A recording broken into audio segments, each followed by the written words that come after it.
साई राम बच्चों, कैसे हैं आप सब। उम्मीद करती हूँ हमेशा की तरह अच्छे होंगे।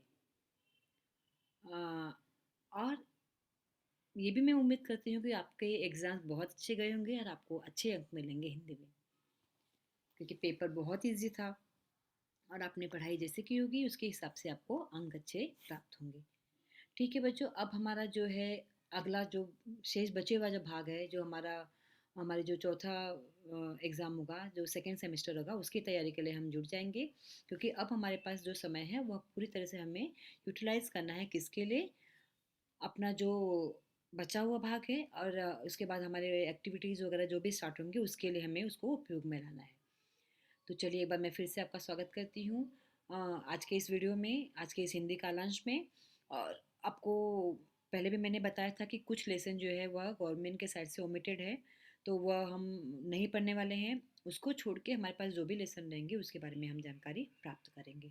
आपको बच्चों एक और मैं बता दूं कि हर एक हफ्ते में हिंदी का एक आपको ऑफलाइन वीडियो रहेगा और बाकी जो रहेगा आपको ऑनलाइन रहेगा।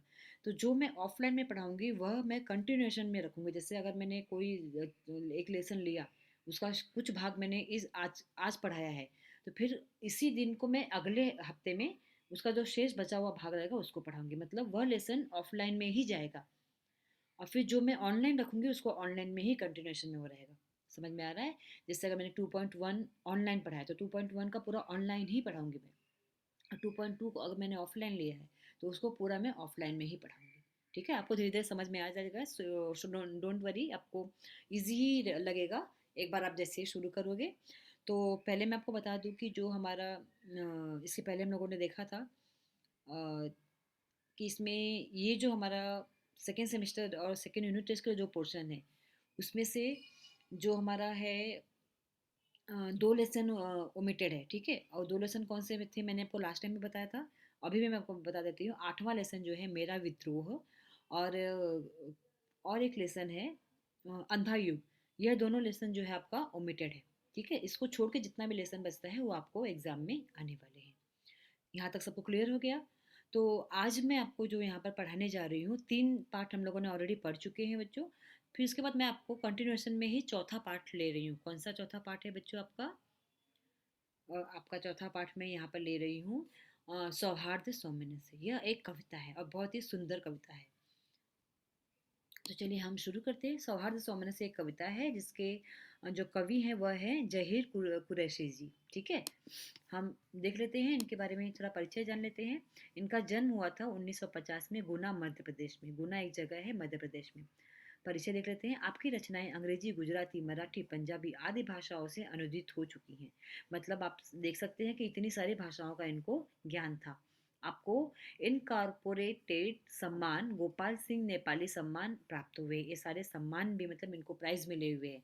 इनकी प्रमुख कृतियां, मतलब इन्होंने क्या क्या लिखा हुआ है: एक टुकड़ा धूप, लेखनी के स्वप्न, चांदनी का दुख, भीड़ में सबसे अलग, पेड़ तनकर भी नहीं टूटा, एक गजल है ये, आदि। तो यह सब इनके रचनाएं हैं। अब हम देख लेते हैं कि यह जो हम लोग यहाँ पर कविता देख रहे हैं ना, इसमें इन्होंने क्या बताया है पद्य संबंधी। प्रस्तुत दोहों में जहीर कुरैशी जी ने छोटे बड़े के भेद मिटाने, नफरत, स्वार्थ आदि छोड़ने के लिए प्रेरित किया है। आपका मानना है कि अनेकता में एकता ही अपने देश की शान है, अतः हमें मिलजुल कर रहना चाहिए। इन सब बातों को यहाँ पर इन्होंने बताया है कि हमें कभी भी किसी को छोटा नहीं समझना चाहिए, किसी को बड़ा नहीं समझना चाहिए, हमें सबको एक समान समझना चाहिए और हमें स्वार्थी नहीं होना चाहिए। हमें सबके साथ में एकता की भावना रखनी चाहिए ताकि देश जो है वह हमारे कार्यों से आगे बढ़ सके।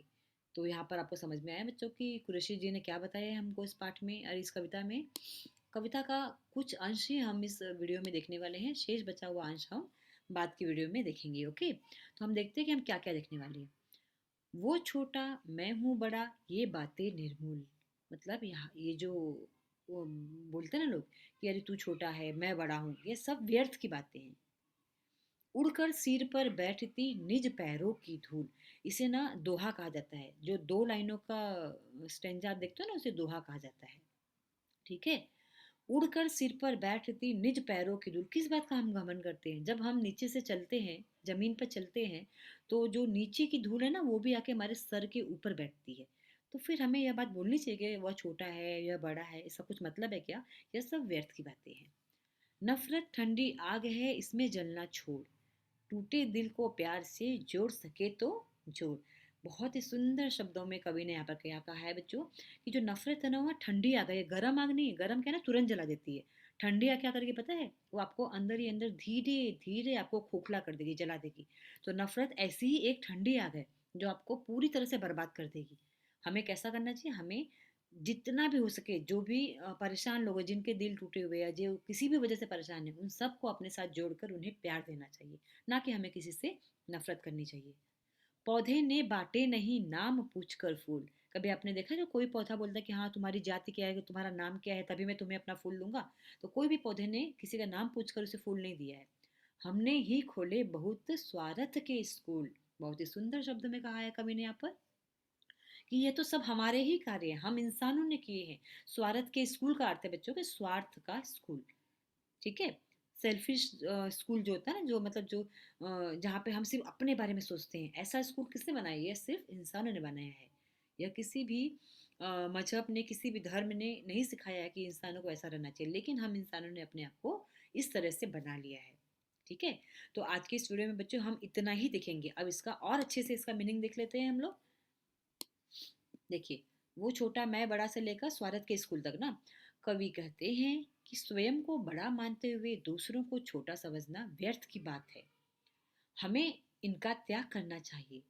हमें यह कभी नहीं भूलना चाहिए कि जिस धूल को हम पैरों से रौंदते रहते हैं, वह जब उड़ती है तो हमारे सिर पर आकर बैठती है।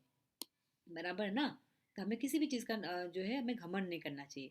घृणा यानी नफरत एक ठंडी आग के समान है। यह धीरे धीरे हमें जलाती रहती है और हमारे व्यक्तित्व पर नकारात्मक प्रभाव डालती रहती है। अतः हमें नफरत को त्याग देना चाहिए, जबकि प्यार ऐसी भावना है जो दुख में डूबे व्यक्ति को भी दुख के सागर से निकाल लेने में समर्थ है। जहाँ तक संभव हो, हमें प्यार से टूटे दिल वालों को भी जोड़ने का काम करना चाहिए। बागों में विभिन्न प्रकार के फूल खिलते रहते हैं। प्रकृति किसी पौधे का नाम पूछकर उसे पुष्पित नहीं करती है। अर्थात यहाँ बताया गया कि जो प्रकृति है वो किसी पौधे को ये नहीं बोलती, अरे तू तेरा नाम क्या है, तेरा धर्म क्या है, तेरा जाति क्या है, तभी मैं तुझे अच्छा अच्छा फूल दूंगी। प्रकृति तो सबको एक समान पुष्पित करती है, मतलब फूल देती है। बल्कि वह मुक्त हस्त से, मतलब खुले हाथ से सभी को पल्लवित और पुष्पित किया करती है। मतलब उसे पल्लव मतलब छोटे छोटे जो कलियां खिलती हैं, और पुष्पित मतलब फूलों को प्रतिपादित करती है। यह तो हम मनुष्य ही हैं जो स्वार्थ की भावना से ग्रसित हैं। हमारे हर कार्य में सबसे पहले स्वार्थ सामने आ खड़ा होता है, और यही हमारी असफलता का, विफलता का कारण है। तो हमें यह समझने की आज आवश्यकता है कि हमें एक दूसरे के साथ में मिलकर आगे बढ़ने की जरूरत है। ठीक है बच्चों।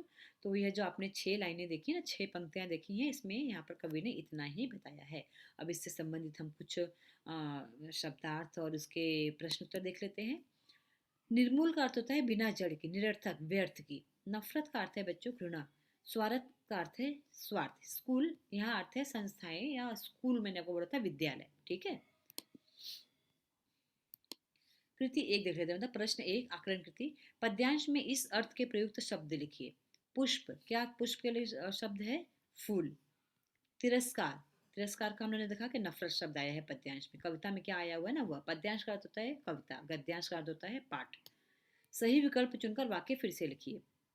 देखिए, उड़कर सिर पर बैठती, देखो, उड़कर सिर कपड़ों मुंह पर बैठती निज पैरों की धूल। अगर हमने कविता पढ़ी तो हमको पता है कि उड़कर सिर पर बैठती निज पैरों की धूल, यह सही है। पौधों ने बांटे नहीं रंग जाति नाम पूछकर फूल। पौधों ने बांटे नहीं नाम पूछकर फूल। ठीक है। वो छोटा मैं हूं बड़ा, यह बातें निर्मूल। निम्नलिखित विधान सही करके लिखिए। वह छोटा मैं हूं बड़ा, यह बातें हैं अनुकूल। तो हमने देखा था कि अनुकूल की जगह कौन सा शब्द आया था कविता में? निर्मूल। धर्म ने खोले, धर्म ने नहीं, हमने ही खोले बहुत स्वार्थ के स्कूल। पद्यांश में प्रयुक्त विलोम शब्दों की जोड़ियां लिखिए, और पद्यांश में प्रयुक्त सर्वनाम ढूंढकर लिखिए। ठीक है। इसका उत्तर कुछ इस तरह से। पहले विलोम शब्द क्या है बच्चों? सिर का विलोम क्या हो जाएगा? विरुद्धार्थी पैर। नफरत का प्यार। और फिर पद्यांश में प्रयुक्त सर्वनाम, सर्वनाम हम लोगों ने क्या क्या देखा है? वो, मैं, इसमें, हमने, यह सारे हमारे क्या है? सर्वनाम है। अगर आपको सर्वनाम याद होगा तो आप आराम से ढूंढ सकते हैं। ठीक है। हमारा तीसरा जो है स्वमत होता है। हमेशा मैं बोलती हूँ ना, स्वमत आपको लिखने के लिए आता है। जैसे अभी जो ऑनलाइन एग्जाम्स हो रहे हैं उसमें नहीं आ रहा है, बट जैसे हमारे स्कूल खुलेंगे आपको 2 अंक के लिए स्वमत लिखने का आएगा। स्वमत मतलब होता है बच्चों, इसका अर्थ होता है कि आप जो भी प्रश्न पूछा गया है ना, जो भी बात कही गई है उस पर अपने विचार लिखिए, अपने मन के विचार लिखिए। जैसे यहाँ पे एक बात कही है कि नफरत से नफरत बढ़ती है और स्नेह से स्नेह बढ़ता है। विषय पर अपने विचार लिखिए। ये आपको पाठ्य पुस्तक पृष्ठ क्रमांक 35 पर दिया हुआ है। ठीक है। तो इसका उत्तर को कुछ इस तरह से यहाँ पे दिया हुआ है। जरूरी नहीं कि आप यही का यही पूरा एग्जाम में छाप दो। आपको क्या करना है, अपने मन से आपको जो सही लगता है ना, अच्छे वाक्यों के साथ में, अच्छे शब्दों के साथ में आप उसको लिख सकते हो। अगर आपका अच्छा रहेगा, फ्रेमिंग वगैरह अच्छा सा आपने वाक्य बनाया है, तो आपको पूरे के पूरे अंक मिल सकते हैं। ठीक है। तो यहाँ पर जैसे दिया हुआ है कि नफरत से नफरत और स्नेह से स्नेह बढ़ता है, इसका आपको अपना विचार लिखना है ना। देखिए, नफरत का अंजाम सदा बुरा होता है। नफरत लोगों को बांटती है। स्नेह लोगों को जोड़ता है। स्नेह जुड़ाव की एक भावना है। किसी इंसान या किसी जानवर के प्रति स्नेहपूर्वक कार्य करने या जताने को स्नेह कह सकते हैं। दूसरी ओर नफरत दानवता का रूप है। नफरत को नफरत से समाप्त नहीं किया जा सकता। नफरत की दुनिया में इंसानों के बीच दूरियां होती हैं। यह लोगों के विकास को अवरुद्ध कर देती हैं। अवरुद्ध करना मतलब हटा देना, मोड़ देना। मानवता सिर्फ स्नेह के धरातल पर ही टिकी है। मनुष्य के बीच के स्नेह को पारस्परिक प्यार कहते हैं। यह एक दूसरे के लिए केवल एक चाह न होकर एक शक्तिशाली भाव है। अतः नफरत से नफरत बढ़ती है और स्नेह से स्नेह बढ़ता है। यह कथन बिल्कुल ही सही है। इसी तरह से बच्चों, आप भी अपने जो विचार है उसे अच्छी तरह से यहाँ पर जो भी लगता है कि मैं प्रस्तुत कर सकता हूँ या कर सकती हूँ, तो आप कर सकते हैं। आप बिल्कुल फ्री हैं इसके लिए। लेकिन अच्छे शब्दों का और अच्छे वाक्यों का चयन करना बहुत ज़रूरी है, ताकि आपको अच्छे अंक, जितने अंक है इस पे पूरे के पूरे मिल सके। ठीक है। तो उम्मीद करती हूँ कि आज का जो हम लोगों ने जितना भी पंक्ति पढ़ा है कविता का, उतना आपको समझ में आएगा। जो भी प्रश्न उत्तर हम लोगों ने देखे हैं वह भी आपको अच्छे से समझा होगा। ठीक है बच्चों। तो आप जो भी पढ़ाया जा रहा है उसे नोट डाउन करते जाइएगा, और साथ ही साथ अपना ध्यान रखते हुए जो भी पढ़ाया जा रहा है उसे अपने दिमाग में फिट करते जाइए, ताकि आपको बाद में कोई तकलीफ नहीं हो। ठीक है। फिर मिलते हैं अगले वीडियो में बच्चों, तब तक अपना ध्यान रखिए। Thank you.